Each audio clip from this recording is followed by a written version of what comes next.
আমার এমন অনেক ভিডিও আছে যেখানে আমি কোনো গাছকে মাটি থেকে তুলছি এবং সেটাকে অন্য জায়গায় প্রতিস্থাপন করছি। তো এই ভিডিওগুলো দেখে অনেকে আমাকে প্রশ্ন করেন যে দাদা, গাছটা মাটি থেকে তুলে নিচ্ছেন তো কোনো প্রবলেম হবে না বা গাছটা মারা যাবে না?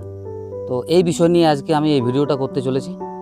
অনেক সময় এরকম সিচুয়েশান হয় যে আপনি কোনো একটা খালি জায়গাতে ধরুন গাছ বসিয়েছেন এবং পরবর্তী ক্ষেত্রে দেখা যাচ্ছে যে সেই জায়গাতে আপনি কোনো কনস্ট্রাকশন করবেন, তাহলে সেই গাছটাকে হয় আপনি কেটে দিবেন, না হলে প্রতিস্থাপন করবেন। তো কখনোই আমার সাজেশন, কখনোই ওই গাছটাকে নষ্ট করবেন না, যে কোনো উপায়ে সেটাকে আলাদা কোনো জায়গাতে প্রতিস্থাপন করুন।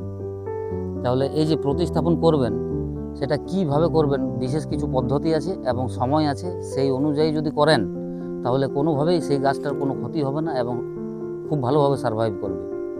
তাহলে এই গাছ প্রতিস্থাপন করার আগে দুটো জিনিস মাথায় রাখবেন। প্রথমত হচ্ছে যে কোন সময় আপনি গাছটা প্রতিস্থাপন করবেন, এবং দ্বিতীয়ত হচ্ছে যে কি পদ্ধতিতে গাছটা প্রতিস্থাপন করবেন। তো প্রথমে আমি সময়টা নিয়ে বলি। এমন একটা দিন সিলেক্ট করুন যেদিন প্রায় সকাল থেকে কন্টিনিউয়াসলি বৃষ্টি হচ্ছে এবং হিউমিডিটি অনেক বেশি থাকবে। তাহলে কি পদ্ধতিতে গাছটা মাটি থেকে তুলবেন সেটা সম্পর্কে বলি। তাহলে প্রথমে এই ব্যাপারটা করার আগে জানতে হবে রুট সিস্টেমটার ব্যাপারে। তো আমরা জানি যে গাছের মাটির নিচের অংশে দু ধরনের বা দু টাইপের রুট থাকে।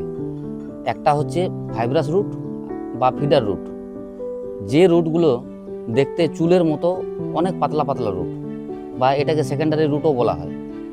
তো এই ফাইব্রাস রুট দিয়ে গাছ কি করে, মাটি থেকে খাবার এবং তার সাথে জল সংগ্রহ করে। আর দ্বিতীয়ত যে রুটটা, সেটা হচ্ছে ট্যাপ রুট।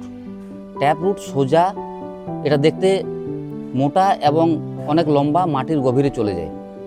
তো এই ট্যাপ রুটের কাজ হচ্ছে গাছটাকে মাটির উপরে খাড়া থাকতে সাহায্য করে। এর আর আলাদা কোনো বিশেষ কোনো কাজ নেই। তাহলে অবভিয়াসলি যখন আপনি কোনো গাছকে মাটি থেকে তুলবেন তখন কি হয়, আপনার অনেক রুট ড্যামেজ হবে।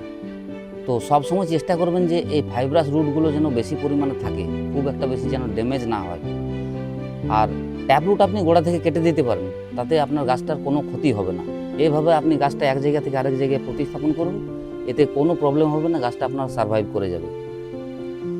অনেক ধন্যবাদ।